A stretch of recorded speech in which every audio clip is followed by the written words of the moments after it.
All right, the spring market of 2023, somewhat busy. Not as crazy as it was this time last year, but definitely a lot busier than it was over the fall. That being said, there's a magic number that we're watching. And when this magic number hits, all bets are off. This market's going to go crazy once we hit this number. What is it? Let's talk about it. Steve with the Malone home team here at EXP in the North Atlanta area. All right, so as we talked about, the buyers are back. They took the winter off. They're back in the spring. We have multiple offer situations.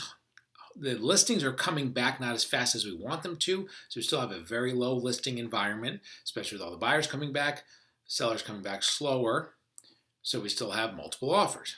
That being said, not like it was, and not as crazy as it was, and there's still a lot of folks sitting on the sidelines waiting until we hit the magic number. The magic number has a lot to do with the interest rate. Once that interest rate hits that magic number, I think things are going to change in a big way. I think we're going to have a whole bunch more buyers.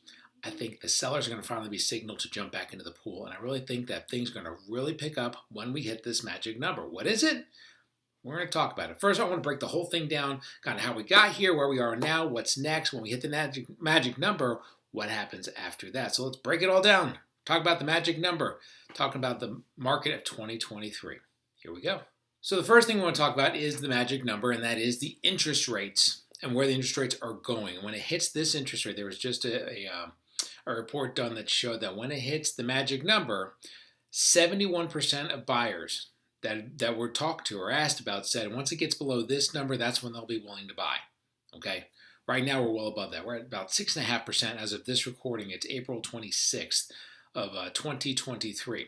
The rates are 6.5% right now. They go up, they go down. They go up, they go down. Now, they're trending down, but every time we get close to 6%, they bounce back up into the mid to upper sixes. Then they come back down. They bounce back up. So what we really expected was, at the beginning of the year, we thought we were in the sixes. We're going to be in the low sixes to upper fives by the end of Q1, and then down hopefully mid fives by the end of Q2. We could still end up somewhere in the mid fives by the end of Q2, but right now we're just not as low as everybody was expecting. It's getting hung up. The number keeps just bouncing off. Anytime we get close to 6 or 6.25, the number just bounces off. So we just can't pull that number down. So let's talk about why that is. So the interest rates have basically stayed high because interest rates really mirror inflation. As the inflation rate went way up, interest rates went way up. Now the inflation's coming down very slowly, but it's coming down. And that's what the interest rates are doing. They're coming down very slowly. Now, the complicating factor about that is the other piece of economic data that seems to be hanging up the interest rates from coming way down is the unemployment rate. And this is a weird one that we talk about, and people say, Steve, that doesn't make sense. It does make sense, and let me explain why. If the unemployment rate is low, like I think you ask any economist, an unemployment rate around 5% is about where you want to be as an economy. Okay, anything higher than that, you have too many people unemployed, that's bad. Anything lower than that, you have way too many people employed, and that can be bad. That causes inflation, okay? Because then people are competing to get people to work for them, stuff like that. They're inflating their the amount that they pay, things like that. So for that reason, you want to be somewhere around 5%. The unemployment rate right now is like in the mid to upper threes right now. That's too low. Again, it's a great thing if you want to have a job. Jobs are great, but it's indicative of the fact that the market is really just rocking and rolling. The economy is really doing well right now. Because of that, all the stuff that the feds are doing when they're trying to raise their own interest rate, and again, when you hear about the feds raising interest rates, that's independent of the mortgage rates. All right, so mortgage rates can be affected by it. They can be affected by news about what the Fed does, but they are not connected. Okay, so when you hear the feds raised rates, it does not have a direct correlation on what the mortgage rates do. Mortgage rates really, they are responding to what's going on in the economy. They are responding to what's going on with inflation reports. They're responding on what's going on with unemployment, things like that. Okay, so the feds are trying to raise their rates to slow down the economy. Okay, because the economy is going crazy right now because of all the money that was pumped into it, things like that. So they have to slow the economy down bring it back, bring the unemployment back to around 5 to 6%, and then things are going to really relax as far as what the Feds are doing. And once that happens, I really think that we're going to get to a point where the mortgage rates go down. Okay, but we're stuck because the unemployment rate is really not going up the way that they want it to. It's indicative of a strong economy. And if the Feds are trying to break the economy by raising rates, because it looks like inflation is staying high because of all that stuff, that's going to hold the mortgage rates up. As soon as the unemployment rate goes to 5 to 6%, everybody's going to think to themselves the economy is getting worse. And the old saying is bad economic data is great for mortgage rates. Okay, that's what happened during the COVID. Okay, COVID hits, everybody's stuck at home, people worry about losing their jobs, all that stuff. Terrible economic news. Mortgage rates were crazy. That's why everybody ended up with a 2% or 3% mortgage. Refining it or buying during COVID is because the economic news was bad. Mortgage rates were trying to keep the economy going. If the economy's going like crazy, the mortgage rates don't need to be 2%. They can be 6.5%. We have plenty of people buying houses right now at 6.5%. Okay, so that's what we're watching, and it's looking like there's a date. It's May 10th. We're going to get some longer-term numbers in regarding inflation, regarding what's going on in the economy, things like that. After that day, that could be the day where we finally see a substantial drop in interest rates starting to hit the market. Okay, that's what all the economists are saying. And that's what they're looking at. They're saying that the rates could get down maybe mid-fives by the end of the year. Some are saying low fives. Could you be in the upper fours by the end of the year? I think that's a little bit of a stretch right now. I think if we can get in the mid-fives by the end of the year, I think we'd be in great shape. Which leads me to the thing that we talked about at the very beginning, thing that we kind of teased, the magic number. What is the magic number? So let's talk about the magic number. Because once we hit the magic number, I think that's going to be a completely different kind of setup. We're going to have a completely different real estate market once we hit the magic number. In my opinion, magic number is 5.5%. Saw a report on that from NAR a couple weeks ago talking about 71% of buyers are on the sidelines right now saying that they will not buy above 5.5%. Now, obviously, some of them will probably take a deal at 5.75, maybe 5.625, and get to 5 5/8, whatever. But 5.5 is the magic number. And I think that we can hit that later on this year. Okay. I think that probably, again, some economists are thinking we'd be in the upper fours by the end of the year. I don't know if we're going to get that low. Could we be in the mid fives by the end of Q3, beginning of Q4? Yes. Okay. So what's that going to do? The exact opposite of what happened last year. Last year, what happened was in the end of Q2, beginning of Q3, interest rates got above 6%. We were waiting for a catalyst to completely shut down the market. It did. The pandemic market is over. That killed the pandemic market when the rates hit 6%. Buyers pulled away. Sellers decided we're not going to sell if we can't get what we want. So it turned into a ghost town for about 6 months last year in real estate here in Atlanta. It got even worse across the rest of the country. We saw a lot of price drops, a lot of home value drops, things like that. I don't think we necessarily lost value here in Atlanta per se. It stayed pretty flat. I think we're going to have the exact opposite when the interest rates get to 5.5. I think a lot of buyers, even though it's been pretty busy this spring, okay, to keep that in mind, it's been a pretty decent spring. Not crazy, not over the top, steady, okay? Once we hit 5.5%, a bunch of buyers are jumping back in the pool. A couple might come in before that. You get maybe 5.75, you start to see a lot more, 5.625, and 5. You're going to see a lot more buyers come back. You're also going to see a lot of sellers come back, okay? A lot of sellers are sitting on the sidelines right now because they're sitting on a really nice house they bought 5 years ago. They paid, let's say X. Now their home value is X times 2. They have doubled their value probably in the last 5 years. They owe on a mortgage that has 2.5 to 3% interest rate.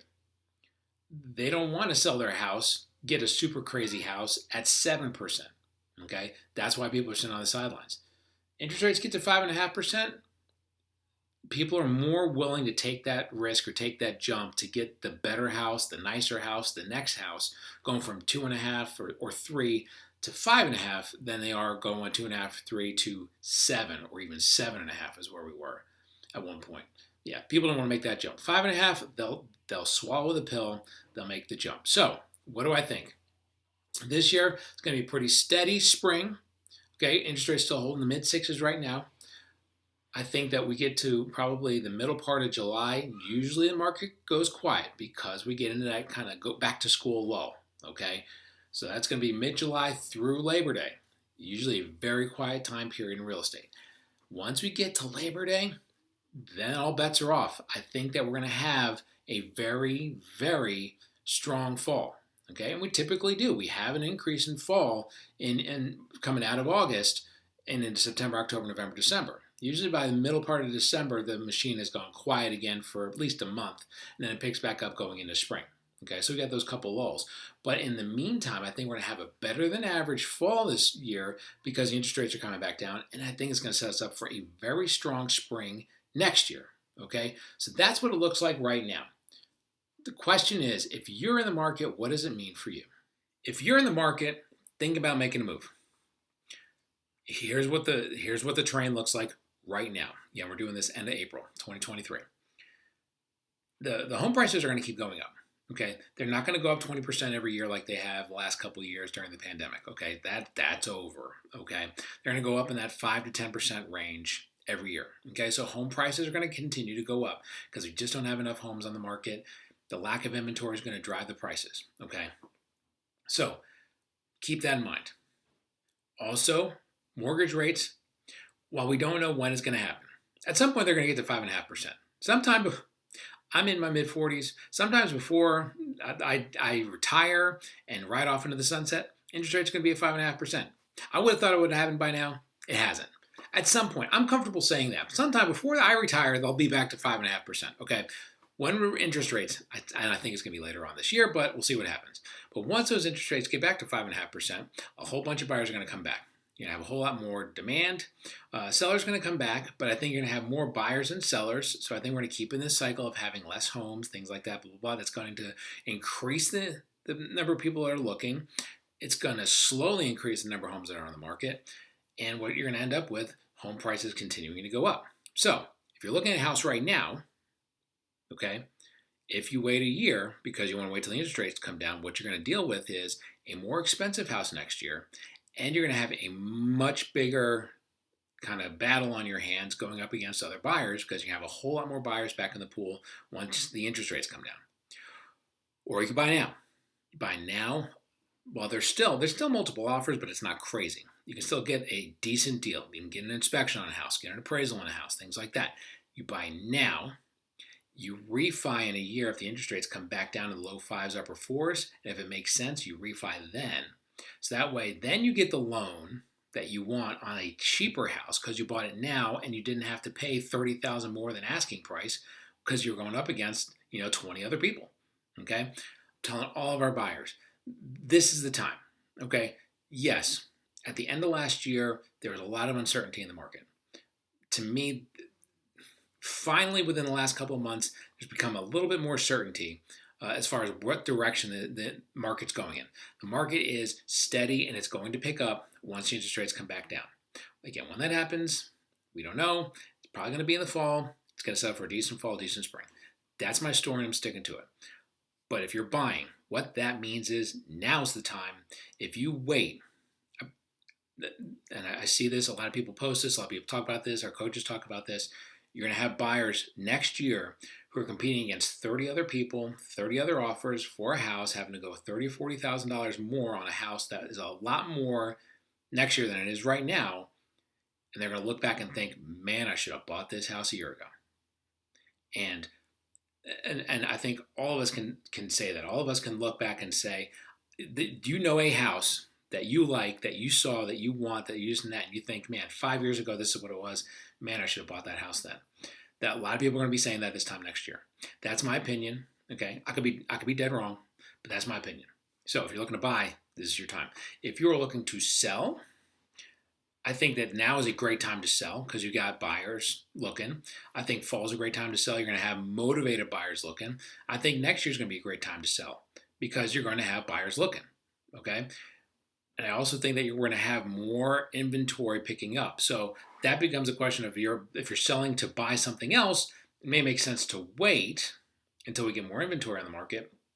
If you are selling just to sell and downsize or move somewhere else, it's always a great time because there's just such low inventory. We can get you in a position where we take advantage of the market, take advantage of the fact that there's not a lot of homes on the market, get your house staged the right way, priced the right way, and get you taken care of. Okay, so really for sellers, it depends on what you want to do and what your plans are. For buyers, if you're trying to decide, should I buy now or should I wait? My advice, buy now. But again, it has to make sense for you. Okay, that's obviously not, you can't paintbrush that. Everybody's got a different thing going on. Everybody's got different employment status, different money status, whatever. So everybody's not the same thing. But on the average, if you're trying to decide what's a smarter play, all things being equal, should I buy now or should I buy next year? If you buy now, you're buying cheaper, you're buying against less competition, and you have the ability to get inspections, appraisals, things like that. I can't promise all that next year because we're going to have such an increase in the number of buyers if the interest rates go down. If the interest rates stay steady and we stay with the same number of people, at the very least, home prices are going to be more expensive this time next year. You're going to think, man, instead of buying the house for $450 right now, you're probably going to have to buy it for $475 or $500 next year. So I say just buy now. It's to me, there's no overarching issues in the economy that say things are getting ready to crash. There's none. I mean, we said that last year. It did not look as promising or as hopeful or as whatever as it does right now. Right now, I feel much more confident saying going forward, we're just back into a regular real estate market, regular real estate. And in regular real estate, we say buy and hold. If you wait, you'll pay more. It's just the way it is. So that's the thing. That's what it means. That's what the 5.5 means. If you're buying, I'd buy now. If you're selling, whatever makes sense for you, talk to us. We can help you out with that. All right, so there you go. There's the breakdown of the magic number. The magic number, again, 5.5. So watch for that. When the interest rates hit 5.5%, I think that's when the craziness is really going to start. It's really going to turn into a much more entertaining market. Right now, it's just normal real estate right now. Nothing too fancy, nothing too crazy. The house looks great. It's going to get multiple offers. If the house is priced right, it's going to get multiple offers. If the house is in the right area, it's going to get multiple offers, okay? And in this market, it has to probably be a little bit of all three of those, okay? Because we've had some really nice houses that have not been in the right area, and they didn't get the right offers, okay? So it has to be right house, right price, right area. You'll get multiple offers, okay? That's the market that we're in. It's going to be busier in the fall. It's going to be busier next spring, okay? So just be ready for that. The magic number. If you have any questions at all, give us a shout. 678-693-2363. Again, that's 678-693-2363. Steve Malone Home Team, EXP in Atlanta. Take care. Bye.